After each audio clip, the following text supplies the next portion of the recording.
Why did PM and HM give specific investment advice to the 5 crore families investing in the stock market? Is it their job to give investment advice? Second, why both interviews were given to the same media house owned by the same business group, which is also under SEBI investigation for manipulating stock market? Third, what is the connection between the BJP, the fake exit pollsters, and the dubious foreign investors who invested one day before the exit polls were announced and made a huge profit at the cost of 5 crore families? We demand a JPC into this. We are absolutely convinced that this is a scam. Somebody has made thousands of crores of rupees at the cost of Indian retail investors, and the Prime Minister and the Home Minister have given an indication to buy. And this is a criminal act. So we demand today a joint parliamentary committee to investigate this. இந்த நாட்டு prime minister Narendra Modi, இந்த நாட்டு home minister Amit Shah, இந்த நாட்டில் இருக்கக்கூடிய finance minister Nirmala Sitharaman, இந்த 3 பேருமே ஒரு மிகப்பெரிய ஸ்கேமை நடத்தியதாக இவர்கள் மீது குற்றச்சாட்டு எழுப்பியிருக்கிறது. யாருக்காக? அடானியோட சொத்தை இன்னும் வளர்ப்பதற்காக. எவ்வளவு ரூபாயை சுரண்டி கொடுத்திருக்கிறார்கள்? 1 ரூபாய் 2 ரூபாய் கிடையாது, 30 லட்சம் கோடி ரூபாய் இந்த நாட்டு அப்பாவி மக்கள் கையில் இருக்கக்கூடிய இந்த சேவிங்ஸை பறித்து கொடுத்திருக்கிறார்கள். எந்த போலியான ஃபேக் போல்ஸ்டர்ஸ்கள் அந்த எக்ஸிட் போலை வெளியிட்டார்களோ, வெளிவந்த ரிப்போர்ட்டுக்கும் அதற்கும் சம்மதமே கிடையாது. ஆனால் இதற்கு இடையில் தான் இந்த மிகப்பெரிய ஊழல், மிகப்பெரிய ஸ்கேம் நடந்தது.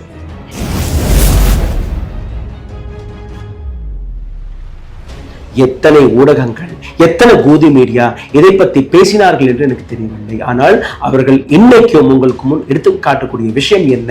ஒரு மகான் மகாராஜாவுடைய ராஜாபிஷேகம் நடக்க போதுதான் மோடி சர்க்கார் 3.0 எடுத்து காட்டி வருகிறார்கள். அதாவது இன்னைக்கும் India is Modi, Modi is India என்று உங்களை ஏமாற்ற பார்க்கிறார்கள்.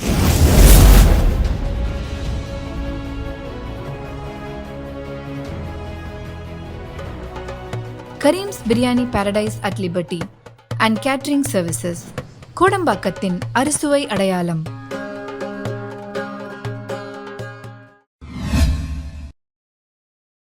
வணக்கம். இந்த நாட்டு பிரைம் மினிஸ்டர் நரேந்திர மோடி, இந்த நாட்டு ஹோம் மினிஸ்டர் அமித் ஷா அவர்கள், இந்த நாட்டு பைனான்ஸ் மினிஸ்டர் நிர்மலா சீதாராமன் அவர்கள் மீது ஒரு மிகப்பெரிய குற்றச்சாட்டு எழும்பியுள்ளது.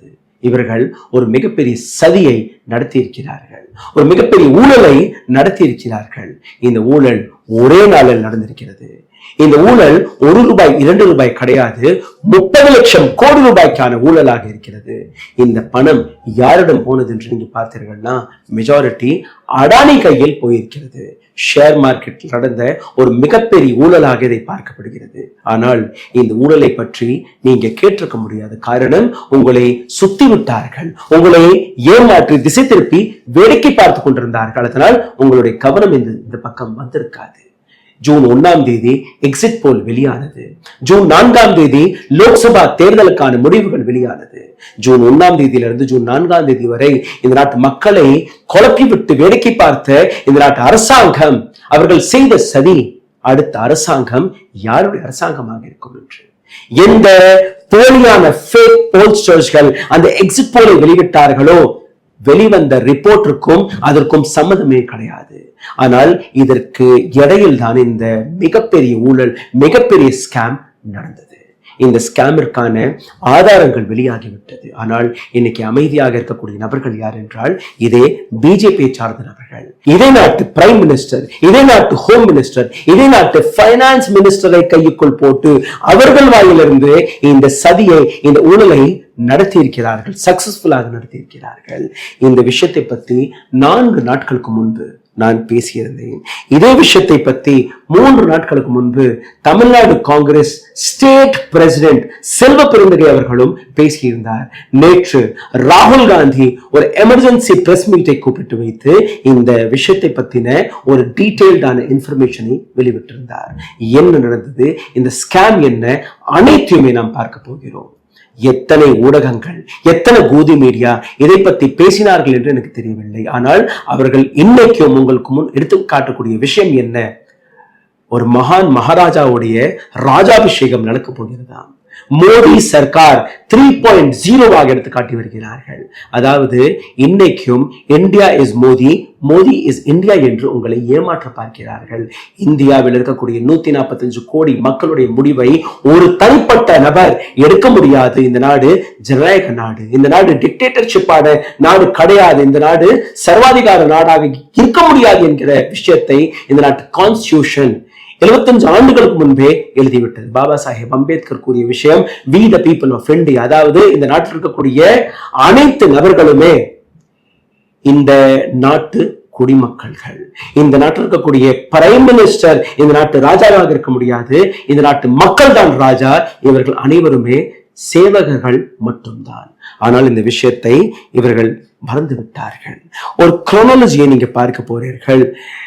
மே 13 என்ன நடந்தது, மே 19 என்ன நடந்தது. அதாவது இந்த திட்டத்தை இன்னைக்கு நேற்று இவர்கள் தொடக்கவில்லை. இந்த திட்டத்தை கிட்டத்தட்ட ஒரு 15-20 நாட்களாக இவர்கள் திட்டம் தீட்டியிருக்கிறார்கள்.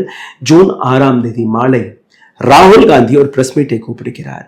இந்த பிரஸ் மீட்டில் ஜூன் 3 எப்படி ஷேர் மார்க்கெட் உயர்ந்தது, எப்படி ஜூன் 4 சரிந்தது என்கிற ஒரு மிக பெரிய எக்ஸ்போஷரை செய்தது மட்டுமல்லாமல் அந்த டீடைல்ஸும் வெளிவிட்டிருந்தார். நடந்தது என்ன, முதல் அதை பார்த்து விடலாம். Prime minister Modi, home minister Amit Shah மற்றும் நிர்மலா சீதாராமன் அவர்கள், இந்த நாட்டு ஃபைனான்ஸ் மினிஸ்டர், இந்த 3 பேருமே தனித்தனி தொலைக்காட்சிகளுக்கு ஒரு இன்டர்வியூவை கொடுத்தார்கள். முதலில் அதை நீங்க பார்க்க வேண்டும்.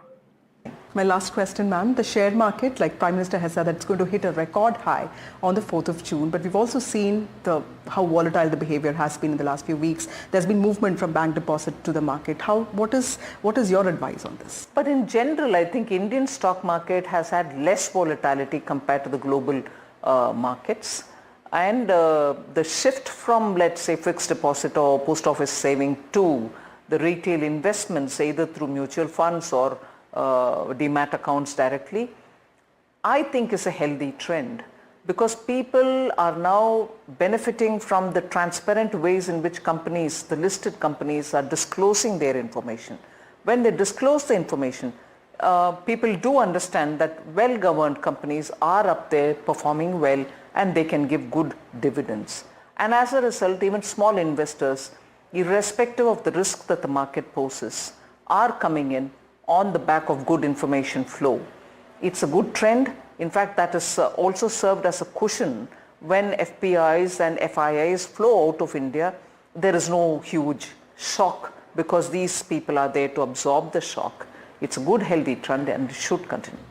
இவர்கள் கூறிய விஷயம் என்ன, அதாவது ஸ்டாக் மார்க்கெட் ஜூன் 4 சிகரத்தை தொட இருக்கிறது, அதனால் நீங்க இன்வெஸ்ட் செய்ய வேண்டும் என்று பிரைம் மினிஸ்டரை கூறுகிறார், ஹோம் மினிஸ்டரை கூறுகிறார், இந்த நாட்டு ஃபைனான்ஸ் மினிஸ்டரை கூறிவிட்டார் என்று நம்பி எத்தனையோ நபர்கள் இன்வெஸ்ட் செய்தார்கள். ஷேர் மார்க்கெட்டில் தன்னுடைய பணத்தை போட்டார்கள். திடீர் என்று 3 ஷேர் மார்க்கெட் ஷூட் ஆனது. இதற்கு பின்னாடி இருக்கக்கூடிய காரணம் ஃபேக் போல்ஸ்டர்ஸ் வெளிவிட்ட அந்த போலியான எக்ஸிட் போல். அதாவது 3வது முறையும் மோடியுடைய அரசாங்கம் தான் வருகிறது என்கிற அந்த நம்பிக்கையில் பல்வேறு நபர்கள் பணத்தை போட்டார்கள். 4 எந்த விஷயத்தை பிரைம் மினிஸ்டர் மோடி கூறினாரோ, 4 உங்களுடைய பணம் பல மடங்கு அதிகரித்து விடும் என்று, அமித்ஷா கூறினாரோ உங்களுடைய பணம் பல மடங்கு அதிகரித்து விடும் என்று, அதே விஷயத்தை தான் நிர்மலா சீதாராமன் கூறினார். ஆனால் நடந்தது என்ன, எவ்வளவு பணத்தை நீங்க போட்டீர்களோ அதை விட 3 மடங்கு அதிக பணம் முழுகிவிட்டது. 30 லட்சம் கோடி ரூபாய்க்கான இந்த ஸ்கேமை பற்றி நீங்க பார்க்க வேண்டும் என்றால், மே 13 அமித்ஷா அவர்கள் buy shares before June 4th, June 4 முன்பே நீங்க ஷேர்ஸ் வாங்குங்கள் என்று தூண்டி இருக்கிறார் மக்களை. மே 19 நரேந்திர மோடி அதே விஷயத்தை ரிப்பீட் செய்கிறார். அதாவது stock market will break records on June 4th. அனைத்து ரெக்கார்டையுமே ஸ்டாக் மார்க்கெட் உடைத்துவிடும் ஜூன் 4 ஷேர்ஸில் பணத்தை போடுங்கள் என்று. ஜூன் 1 ஃபேக் போல்ஸ்டர்ஸ் மீடியா வழியாக ஒரு தவறான போலியான எக்ஸிட் போலை வெளிவிடுகிறார்கள். அதாவது பிஜேபிக்கு தனிச்சையாக 350 415 சீட்டுகள் வரை கிடைக்கப் போகிறது, ஒரு மிகப்பெரிய பிரம்மாண்டமான வெற்றியை பிரைம் மினிஸ்டர் மோடி பார்க்க போகிறார் என்று.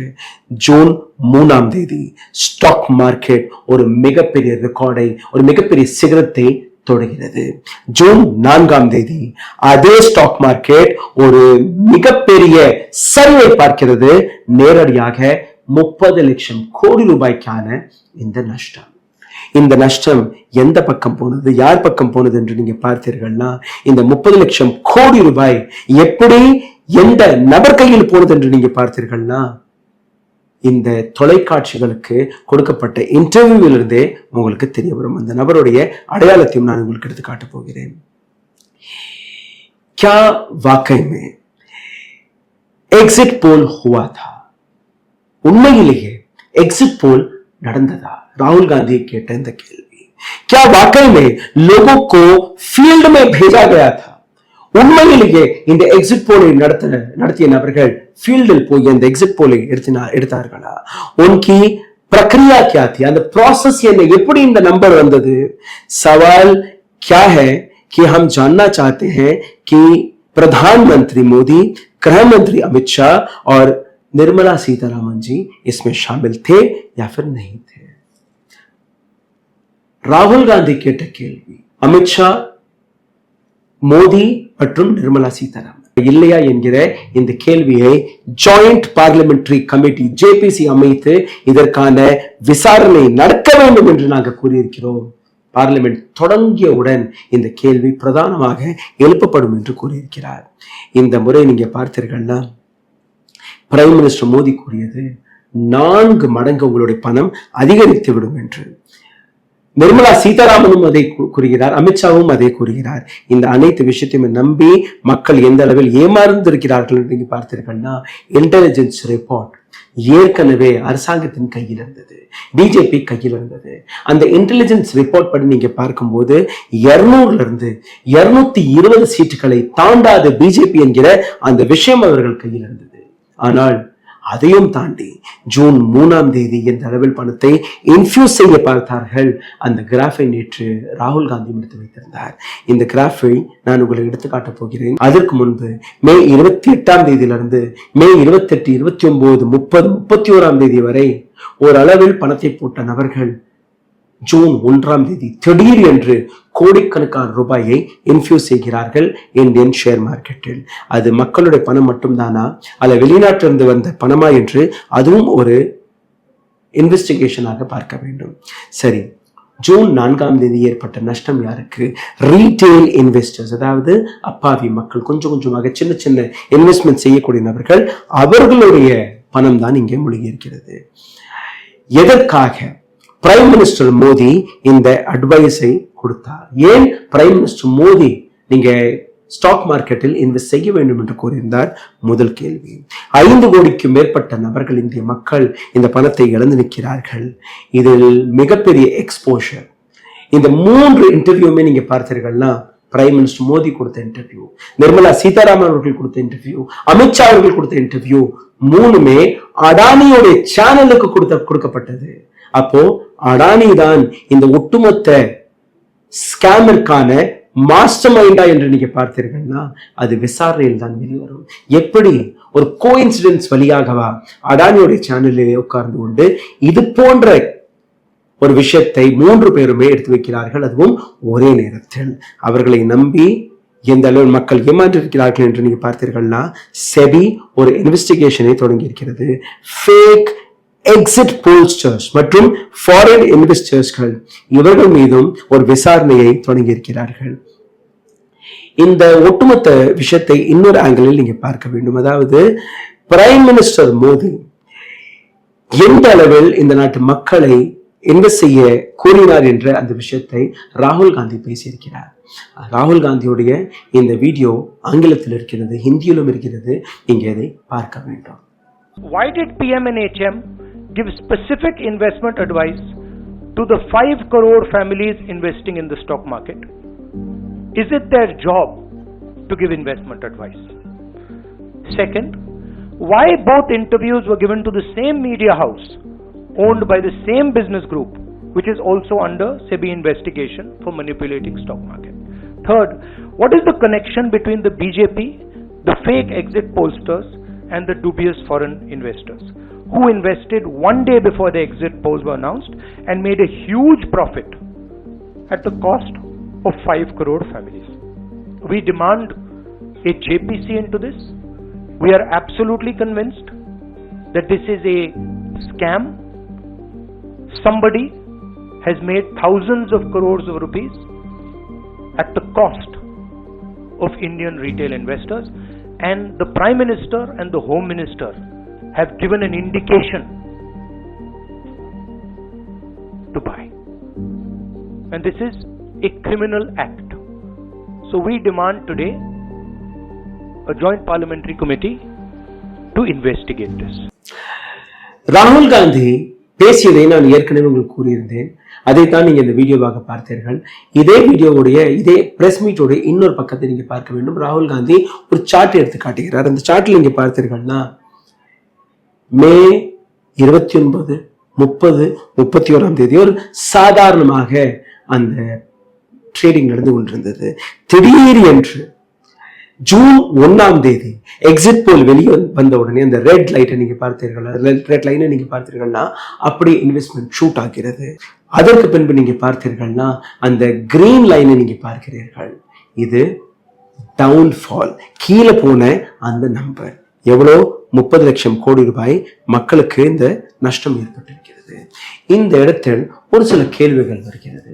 இந்த நாட்டு பிரைம் மினிஸ்டர் பிஸியாக இருந்தார், இந்த நாட்டு ஹோம் மினிஸ்டர் அதற்கும் மேல பிஸியாக இருந்தார், இந்த நாட்டு ஃபைனான்ஸ் மினிஸ்டர் அவரும் பிஸியாக தான் இருந்தார். அப்போ எப்படி உங்களுக்கு ஷேர் மார்க்கெட்டை பத்தி தெரிய வந்தது? அப்போ எப்படி ஷேர் மார்க்கெட்டில் நீங்க என்ன செய்ய வேண்டும் என்று நீங்க கூறினீர்கள்? அப்போ எப்படி நீங்க பிரைம் மினிஸ்டராக இருந்து கொண்டு ஷேர் மார்க்கெட் புரோக்கராகவும் வேலை பார்க்கிறீர்களா? நீங்க தான் இந்த கணக்கு எடுக்கிறீர்களா? அல்ல உங்களுக்கு யாரோ செட்டு எழுதி கொடுத்து அதை நீங்க பேசி வருகிறீர்களா?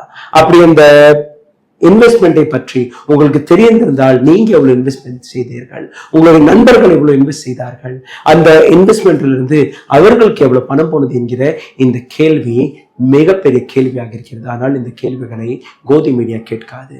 இந்த கேள்வியை நாங்கள் கேட்டால் கூட இந்த நாட்டு அரசாங்கமோ பிரைம் மினிஸ்டர் மோடியோ நிர்மலா சீதாராமனோ அதற்கான பதில் கொடுக்க மாட்டார்கள். அமித்ஷா கையில் போலீஸ் இருக்கிறது, அமித்ஷா கையில் பவர் இருக்கிறது.